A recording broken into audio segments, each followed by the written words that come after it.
My wife spent 9 months saying the baby wasn't mine, so I believed her. My wife Jessica started her little joke the day she found out she was pregnant.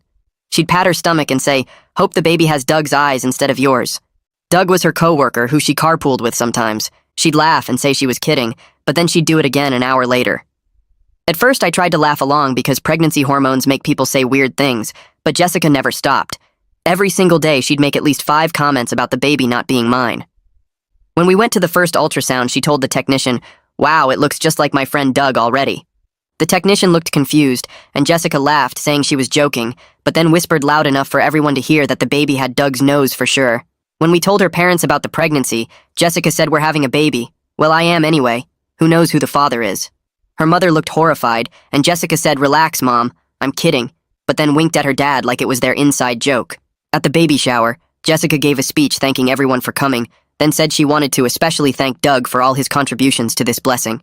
People shifted uncomfortably, and she said what I mean, his emotional support during the conception period. I mean pregnancy period. Oops, did I say conception? The room was dead silent, and Jessica laughed, saying everyone was too sensitive these days. She did this everywhere we went. At the grocery store, she'd tell random strangers that I was raising another man's baby, but I didn't know it yet. At prenatal classes, she'd introduce me as her husband who thinks he's the father. At work events, she'd joke about how the baby was going to have features that definitely didn't come from my gene pool. When I confronted her about it, she'd cry and say I was being controlling and couldn't take a joke. She'd say she was dealing with pregnancy stress through humor, and I was making everything worse by being so insecure. Then 5 minutes later, she'd text her sister about how the baby was moving, just like Doug moves when he's excited. I asked her directly if she'd been unfaithful, and she got angry, saying how dare I accuse her of cheating when she was carrying our child. But then at dinner, she'd say things like, "Technically it's my child, you're just assuming you're involved." My friends started asking if everything was okay. My brother pulled me aside and said Jessica's behavior wasn't normal. My mother straight up asked if I needed a paternity test, but Jessica would tell everyone I was being paranoid and jealous and that she'd never been with anyone else. Then she'd immediately make another joke about Doug being the real father. The breaking point came in the delivery room. Jessica was in labor for 12 hours, and the whole time she kept saying she wanted Doug there to meet his baby. The nurses kept looking at me with pity. When it was time to push, Jessica screamed that she needed to tell me something important. She grabbed my hand and said, "The baby really isn't yours. I need you to know that before it's born." I stood up and said, "Okay, then I'm leaving."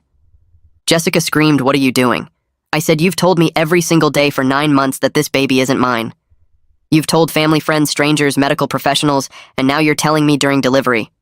So I believe you. I'm not raising another man's child. Good luck with Doug." I started walking toward the door, and Jessica completely panicked. She started sobbing, saying, "Wait, no, please, I was joking, it's yours, the baby is yours, I swear." I turned around and said, "No, Jessica, you don't get to torture me for 9 months, then take it back now. You were very clear that Doug is the father. So call Doug."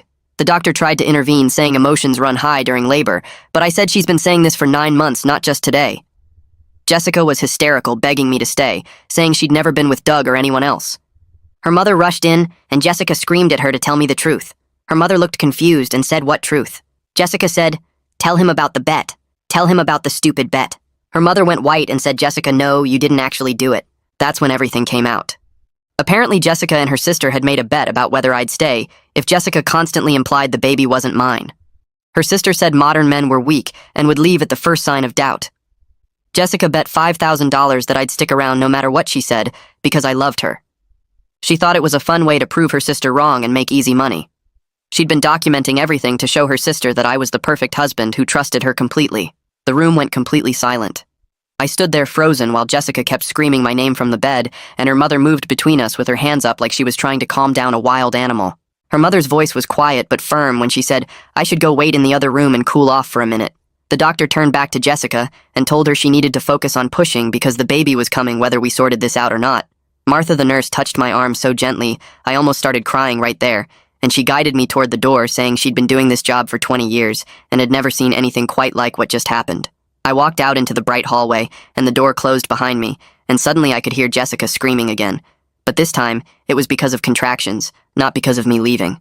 The waiting room had those uncomfortable plastic chairs that are somehow too hard and too soft at the same time. I sat down and put my head in my hands and listened to my heart beating so loud I thought other people might be able to hear it. My phone started buzzing in my pocket, and I ignored it the first 2 times, but when Blake called for the 3rd time, I finally answered. I told him everything that happened in the delivery room, and he was quiet for a long time before he said he was getting in his car right now. I said it was 2 in the morning, and he said he didn't care. I said he didn't need to come, and he said yes, he did, and then he hung up. I sat there staring at the floor tiles and counting them, because I needed something to do with my brain that wasn't thinking about the bet or Jessica's face when I started walking away. Blake showed up 40 minutes later still wearing his pajama pants under his jacket. He sat down in the chair next to me and didn't say anything for the first 5 minutes. We just sat there together while people walked past us, going to visit their normal families, having their normal babies without any insane bets involved. Martha came out through the double doors and walked over to where we were sitting. She said Jessica had delivered a healthy baby boy about 20 minutes ago, and both mother and child was doing fine physically. She stopped talking for a second, and I could tell she was trying to figure out how to say the next part. She said Jessica was asking for me and crying, but she wanted me to know I didn't have to go in there until I was ready. Martha's eyes were kind when she looked at me, and I appreciated that she was treating me like I had a choice in this. Blake asked what I wanted to do, and I realized I actually had no idea. Part of me desperately wanted to see my son, but another part of me couldn't stand the thought of being in the same room as Jessica right now. I looked at Martha and said I needed to see the baby, but could I do it without Jessica being there? Saying those words out loud made me feel like the worst person in the world, but Martha just nodded like it was a completely reasonable request. Martha said she could arrange for the baby to be in the nursery where I could see him through the window. She led us down another hallway to a big window, looking into a room full of plastic bassinets with tiny babies inside.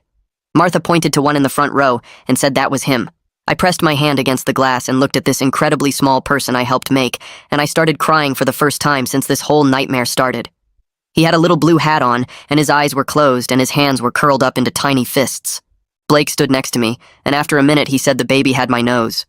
I started laughing and crying at the same time because it was such a Blake thing to say, and because he was right. Jessica's mother appeared next to me at the window, and I hadn't even heard her walk up. She said she was so sorry for not stopping Jessica months ago when she first heard about the bet. Her voice was shaking, and she looked about 10 years older than she had this morning. She explained that Jessica's sister had always been competitive and mean, and she honestly thought Jessica would stop the joke after a few weeks when she realized it wasn't funny. She said she never imagined her daughter would keep it going for 9 whole months. I turned to look at her and asked how she could let this go on for so long without saying anything. She wiped her eyes and admitted she didn't know the full extent of what was happening until tonight. Jessica apparently told her family she was just making occasional jokes and not the constant daily torture that actually happened. She said if she'd known Jessica was doing it every single day and telling strangers and medical professionals, she would have put a stop to it immediately. A woman in a gray cardigan walked up to us and introduced herself as the hospital social worker. She asked if she could talk to me privately for a minute, and we moved away from the nursery window. She wanted to know if I had somewhere safe to stay and if I needed any resources for the immediate future.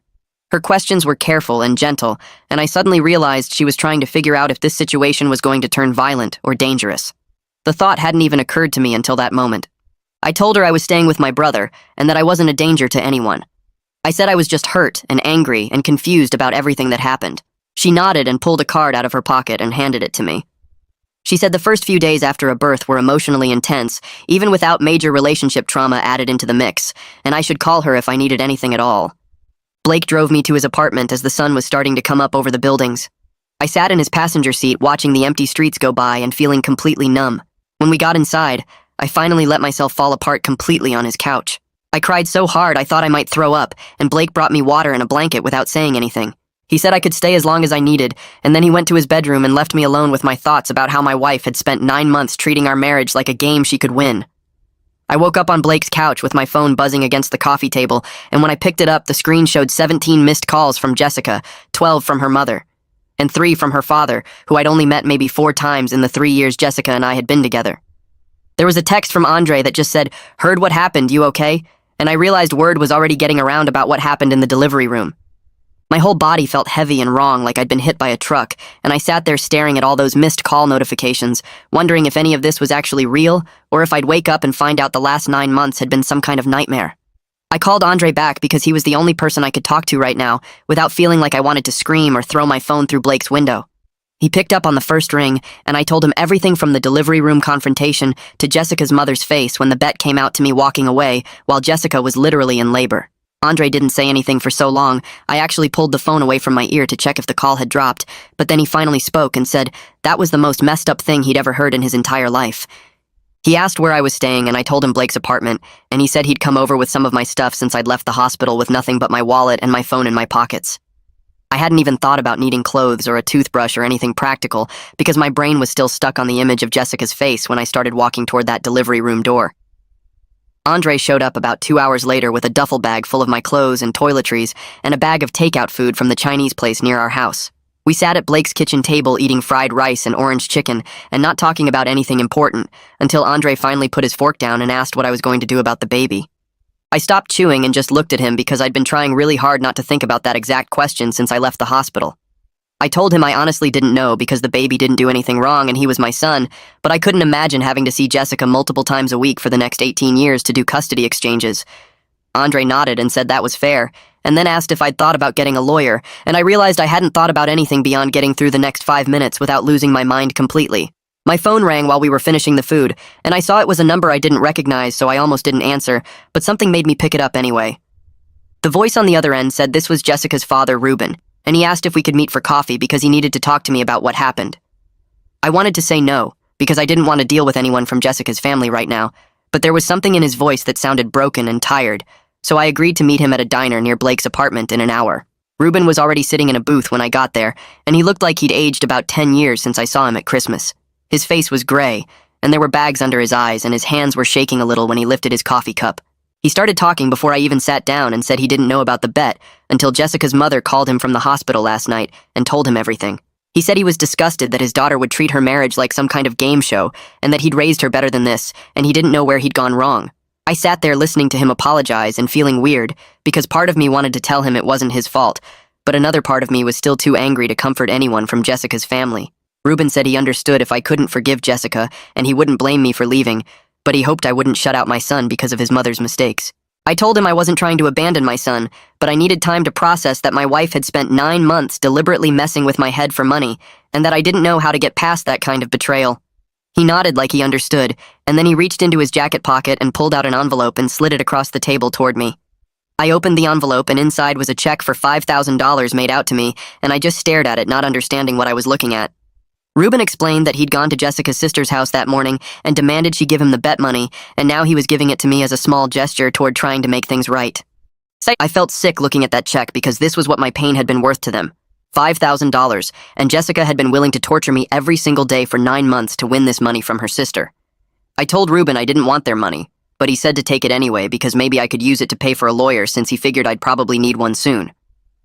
I folded the check and put it in my wallet, even though touching it made my skin crawl, and then Ruben and I sat there in silence for a few minutes before he paid for the coffee and left. My phone rang again on the walk back to Blake's apartment, and this time it was a number from the hospital, which meant Jessica was calling from a hospital phone since I'd blocked her cell number. I almost didn't answer, but I picked up on the last ring and immediately heard Jessica crying so hard I could barely understand what she was saying. She was begging me to come see the baby and talk to her, and saying she knew she'd messed up, but we could fix this if I just came back. I stood on the sidewalk outside Blake's building and told her there was nothing to fix because she'd broken something that couldn't be repaired, and she started hyperventilating so badly that I heard a nurse take the phone from her. The nurse asked me very politely to please not upset the patient, and I hung up feeling guilty and angry at the same time because somehow I was the bad guy for not wanting to comfort the person who'd spent 9 months torturing me. I went back up to Blake's apartment and sat on the couch staring at Ruben's check and trying to figure out what I was supposed to do with blood money from my wife's cruel bet. Blake came home from work around 6 and found me still sitting there holding the check, and he asked what it was. I explained about meeting Ruben and how he'd gotten the bet money from Jessica's sister and was giving it to me, and Blake's face got red, and he said that was blood money, and I should rip it up right now. We argued about it with Blake saying I shouldn't take a single dollar from those people, and me pointing out that $5,000 could pay for a divorce lawyer, which was something I was definitely going to need. Blake went quiet when I said the word divorce, and I realized this was the first time I'd said it out loud, and it made everything feel more real and permanent. The next morning my phone rang while I was still half asleep on Blake's couch, and I grabbed it without looking at the number. A woman's voice introduced herself as the hospital social worker and said she needed to discuss discharge plans for Jessica and the baby. She explained they were releasing them tomorrow and asked about my living arrangements and whether I'd be involved in custody. I sat up and felt panic spread through my chest because I hadn't thought about any of this beyond getting through each moment. She asked if I had legal representation, and I said not yet, and she told me I should probably get some soon because these situations can get complicated fast. After I hung up, I stared at my phone for a few minutes, trying to figure out what I was supposed to do about custody of a baby I'd only seen through a nursery window. Blake came out of his bedroom and asked if I was okay, and I told him about the call. He reminded me that Andre had given me a lawyer's number yesterday and said I should probably call her today before Jessica got home and made decisions without me. I found the number in my wallet next to Ruben's check and called the lawyer Andre recommended. A woman answered and said her name was Haley Zimmerman and she could see me at 2 that afternoon if I could make it to her office downtown. I agreed and spent the rest of the morning trying not to think about what I was going to tell her. Blake offered to come with me, but I said I needed to do this alone. Haley's office was in a building near the courthouse, and when I got there, she brought me into a small conference room with a box of tissues on the table. She asked me to tell her everything from the beginning, and I did, starting with Jessica's first joke about Doug and ending with the bet revelation in the delivery room. Haley listened without interrupting and took notes on a yellow legal pad. When I finished, she put down her pen and told me I had options, but I needed to move quickly before Jessica established sole custody by default. Haley explained that if I wanted any kind of custody arrangement, I needed to be involved from the start. She said courts look at who's taking care of the baby right now when they make custody decisions later. She told me I needed to see my son regularly, even if I wasn't ready to deal with Jessica because otherwise I'd be giving up my rights without meaning to. Then she asked if I'd even held the baby yet, and I felt shame wash over me as I admitted I hadn't. She didn't judge me, but she said I needed to fix that today because every day I stayed away made it easier for Jessica to claim I'd abandoned them. I told her I'd go to the hospital after our meeting, and she said that was a good start. She asked if I wanted her to draft a temporary custody proposal, and I said yes, because I didn't know what else to do. I drove straight to the hospital from Haley's office and went up to the maternity floor. Martha was at the nurse's station, and when she saw me, her face softened. I asked if I could see my son in the nursery again, and she said something better and led me to a private room instead. She left and came back a few minutes later carrying a small bundle wrapped in a blue blanket. When she placed him in my arms, he opened his eyes and looked right at me. His face was so small and perfect, and I felt something break open inside my chest that hurt and healed at the same time. Martha left us alone, and I sat in the chair holding my son and trying to understand that this tiny person was mine. He made small sounds and moved his hand against my shirt, and I couldn't believe Jessica had used him as part of a bet. I sat with my son for what felt like both minutes and hours, just holding him and watching him breathe. I tried to figure out how I was supposed to be his father when I couldn't stand to be in the same room as his mother. Martha checked on me twice, and the second time she asked what his name was. I realized Jessica and I had never actually agreed on a name because we'd been fighting about it for months. She wanted to name him after her grandfather, and I wanted to name him after my dad, and we'd never reached a compromise. I told Martha we hadn't decided yet, and she said they needed a name for the birth certificate soon. I was about to say something else when I heard a sound from the doorway. Jessica was sitting there in a wheelchair, and I went stiff immediately. She just sat there crying without making any noise while I held our son. She looked terrible with dark circles under her eyes and her hair pulled back in a messy ponytail. Neither of us said anything for a long moment, and then she whispered that she wanted to name him after my father if that was okay. I was so surprised I almost dropped the baby because we'd been arguing about names for months, and she'd refused to even consider my dad's name. She said she knew it didn't fix anything, but she wanted me to know she was sorry, and naming him after my father was the only way she could think to show it. I told Jessica we could name him after my dad, but that didn't change anything between us. She nodded like she'd expected me to say that, and more tears ran down her face. We sat in painful silence for a few minutes with me holding our son and her watching from the doorway. A nurse came in to take the baby back for feeding, and Jessica asked if I was coming home. Her voice was so small and hopeful that for a second, I almost said yes. I told Jessica I was staying with Blake for now, and we'd figure out custody arrangements through lawyers. She started crying harder and said she couldn't do this alone. I reminded her that she chose to make a bet about our marriage, and now she had to live with the consequences of treating me like an experiment. She asked how long I was going to punish her, and I said I wasn't punishing her. I was protecting myself. The nurse took the baby and left, and Jessica and I sat there looking at each other across a distance that felt like miles. She asked if I'd at least come visit the baby at home, and I said I'd figure something out through my lawyer. Then I left before she could say anything else.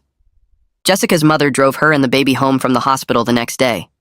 She texted me photos of them getting settled in the nursery I'd spent weeks painting last month. I looked at the pictures of my son in the crib I'd put together and the changing table I'd assembled and felt completely disconnected from that life.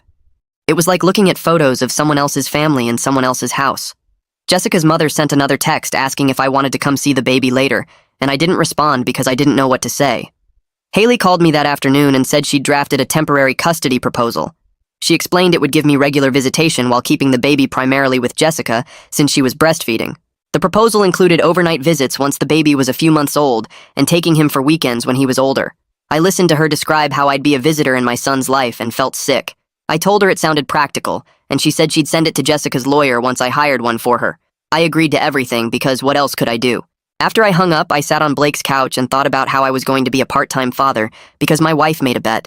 My son would grow up knowing his dad didn't live with him, and someday I'd have to explain why. I'd have to tell him that his mother spent 9 months making jokes about him not being mine, and I'd believed her enough to walk away. I put my head in my hands and tried not to think about all the moments I was going to miss because Jessica wanted to win $5,000 from her sister. 3 days later, I drove to the house to get more clothes because I was running out of clean stuff at Blake's place. I parked in the driveway and sat there for a minute staring at the front door that I'd walked through 1,000 times before. Everything looked exactly the same from the outside, but I knew nothing inside would ever feel the same again. I used my key and went in quietly, hoping Jessica might be asleep or at her mother's house. The living room was a mess with baby supplies everywhere and dishes stacked on the coffee table. I headed straight for the bedroom but stopped when I heard soft crying coming from the nursery. I looked through the doorway and saw Jessica sitting in the rocking chair, holding our son against her chest. She looked terrible with dark circles under her eyes and her hair pulled back in a messy knot. Her shirt had spit up stains on the shoulder and she was rocking back and forth while tears ran down her face. For just a second, I felt bad for her because she looked so exhausted and alone. Then I remembered why she was alone, and the sympathy disappeared. I turned away and went to the bedroom to pack. I pulled my duffel bag from the closet and started throwing clothes into it without really paying attention to what I grabbed. Jessica must have heard me moving around because she appeared in the bedroom doorway still holding the baby. She asked if we could talk, and I told her I was just here to get my stuff. She said she knew I was angry, but maybe we could try counseling to work through this. I kept packing and told her I didn't know if there was anything to work through. She started crying harder and said she loved me so much, and that's why she made the stupid bet in the first place.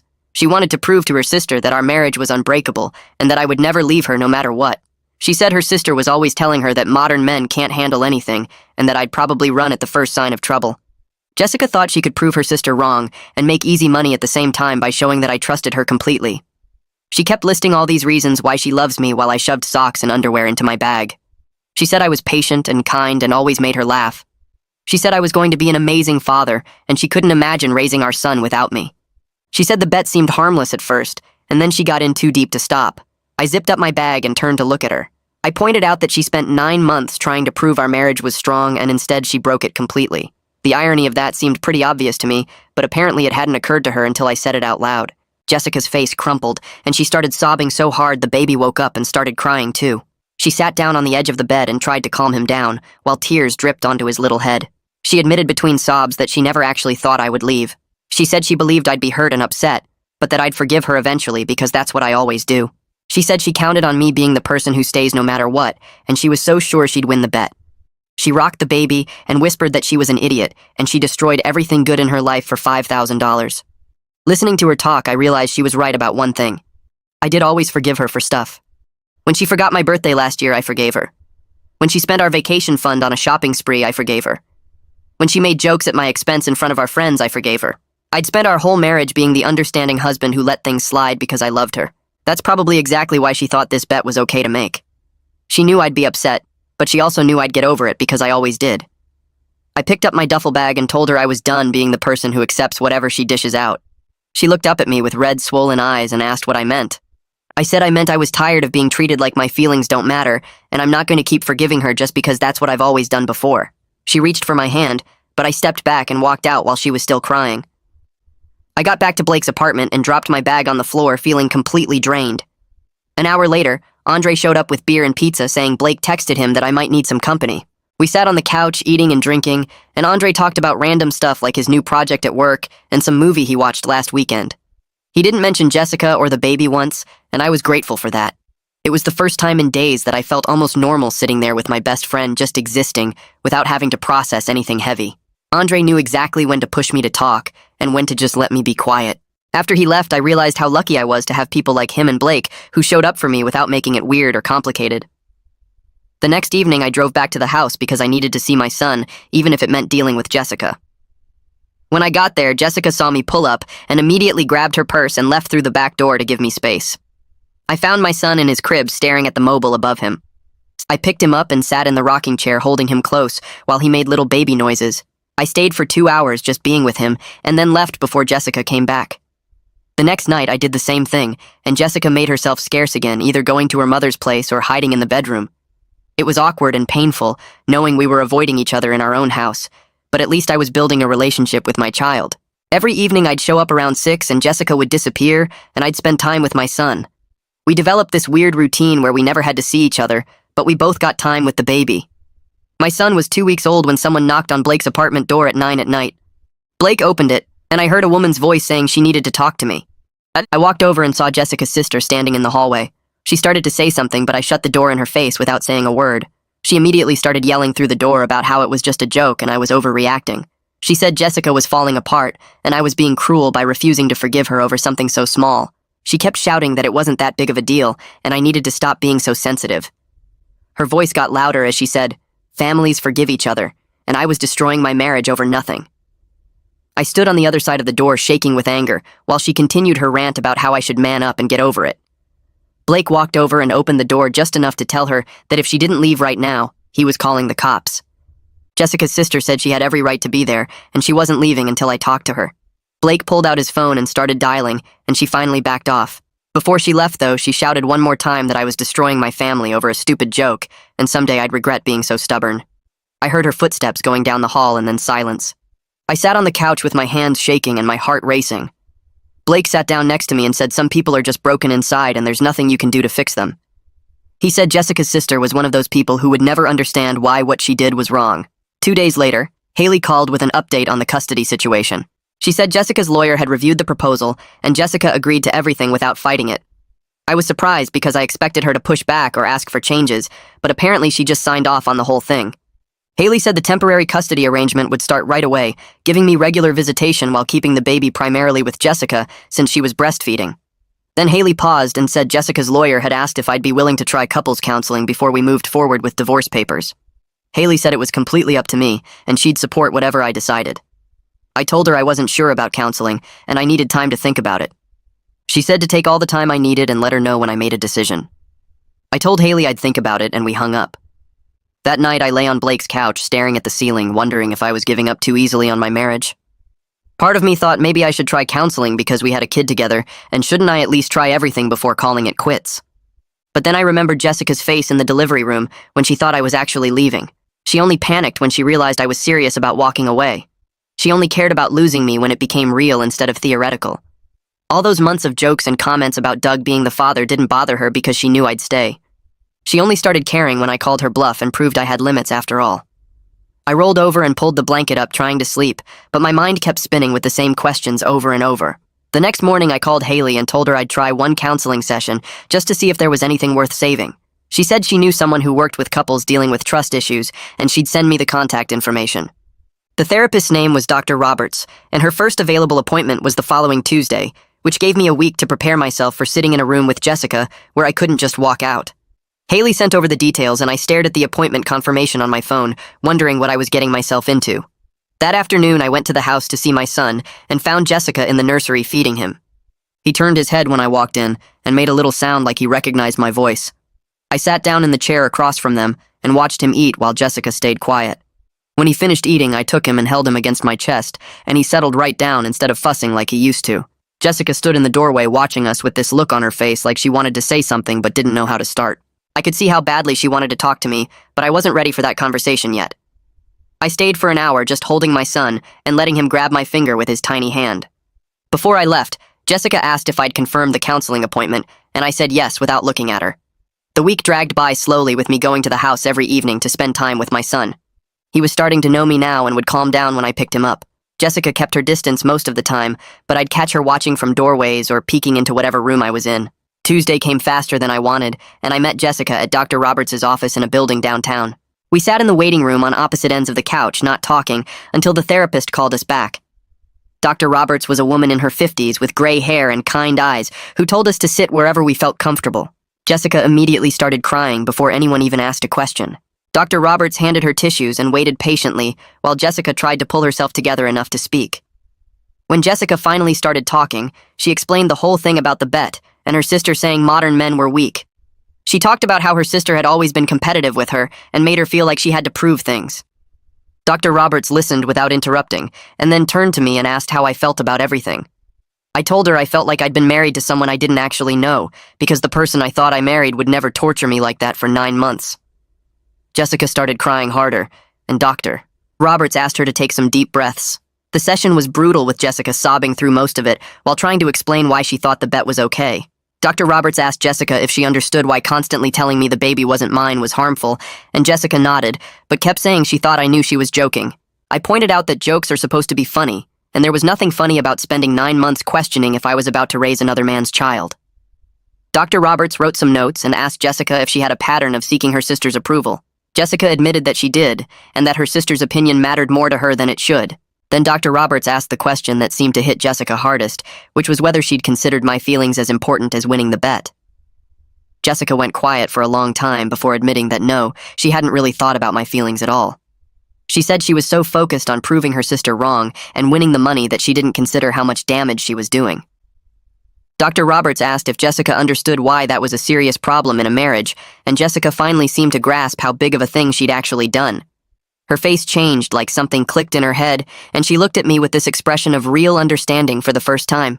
We left the session with homework assignments about rebuilding trust that Dr. Roberts printed out for both of us.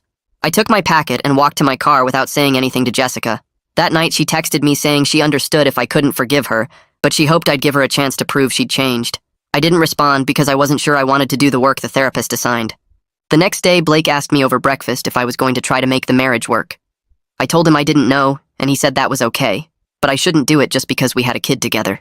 He reminded me that plenty of people co-parent successfully without being married, and that I deserved to be with someone who treated me with basic respect. His words stuck with me for days while I went through the motions of visiting my son and avoiding real conversations with Jessica. Dr. Roberts scheduled our second session for the following week, and I went even though I wasn't sure why. This time I told the therapist right away that I wasn't sure I could get past the betrayal, no matter how much work we did. Dr. Roberts said that was a valid feeling and asked what I needed to feel safe in the relationship again. I couldn't answer because I honestly didn't know if anything could fix what Jessica had broken. Jessica asked what she could do to make this right, and I told her honestly that I didn't know if anything could fix it. She looked devastated, but Dr. Roberts said that honesty was important even when it hurt. We left that session with more homework, but I still wasn't doing any of it. My son turned 6 weeks old, and I realized I was spending more time at the house than at Blake's apartment. Jessica and I were having actual conversations again about normal things like what the pediatrician said or when the baby last ate.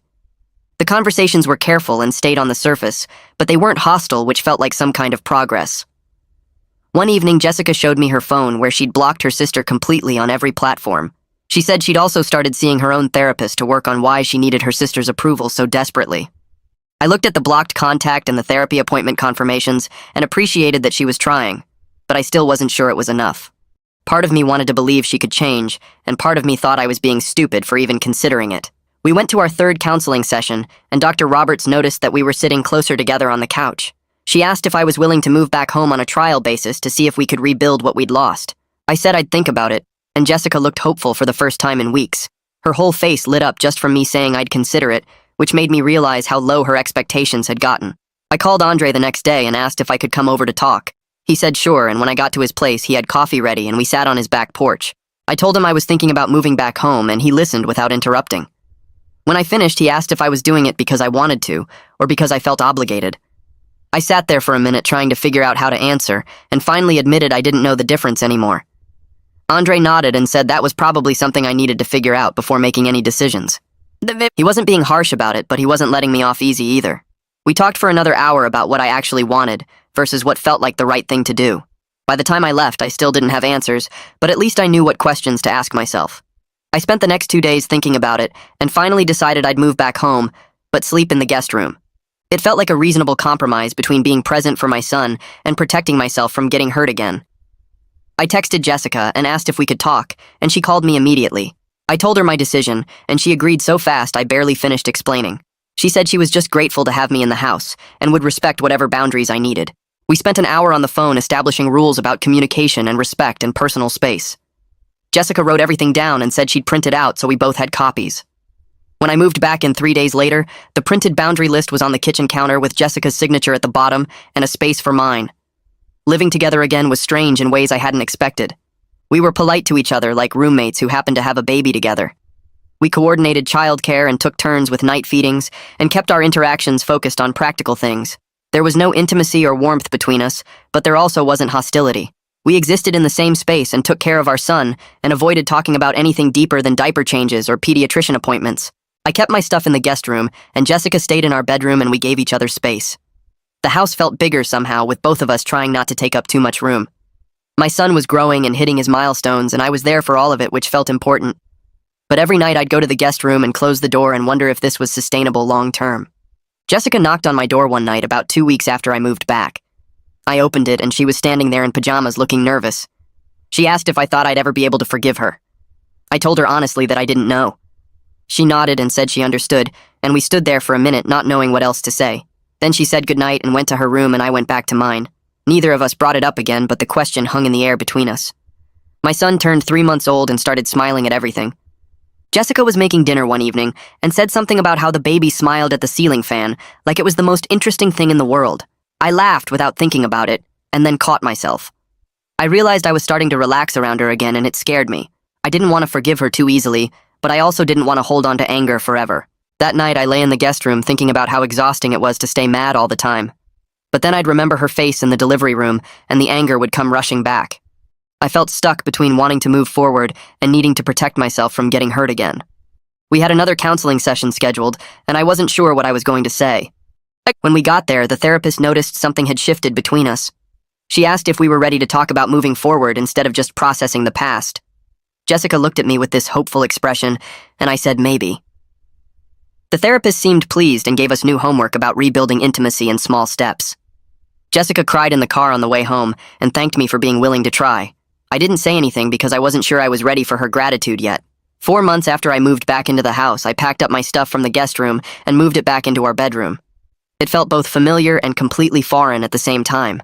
Jessica was at the grocery store with the baby, and I wanted to do it while she was gone so it wouldn't be a big production.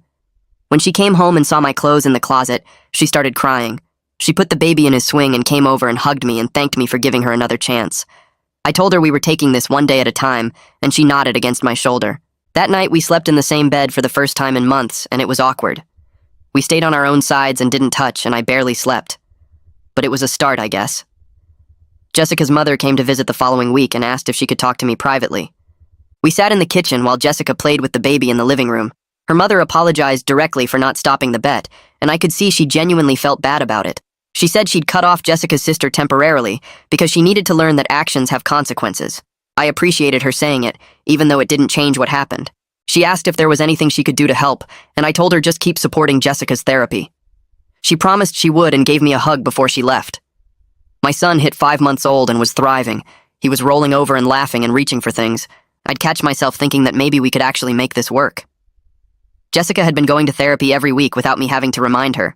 She respected my boundaries and gave me space when I needed it. She was proving through actions that she understood what she did wrong. We had good days and bad days, but the good days were starting to outnumber the bad ones. One night after we put the baby to bed, Jessica asked if we could talk. We sat on the couch and she brought up what would happen if she ever did something like this again. I looked at her and told her clearly that there wouldn't be another chance. If she betrayed my trust again, I'd be gone and I wouldn't come back. She promised she understood and said she'd spend the rest of her life making this up to me. I wanted to believe her, but part of me would probably always be waiting for the other shoe to drop. A few weeks later, Andre came over for dinner, and I watched him observe how Jessica interacted with me and the baby. She was attentive without being pushy, and gave me space when I needed it, and asked before touching my arm or getting too close. After we ate, Andre asked if he could talk to me outside, and we stood on the back porch while Jessica cleaned up inside. He looked through the window at her washing dishes and said he could see she was really trying, and it seemed genuine to him.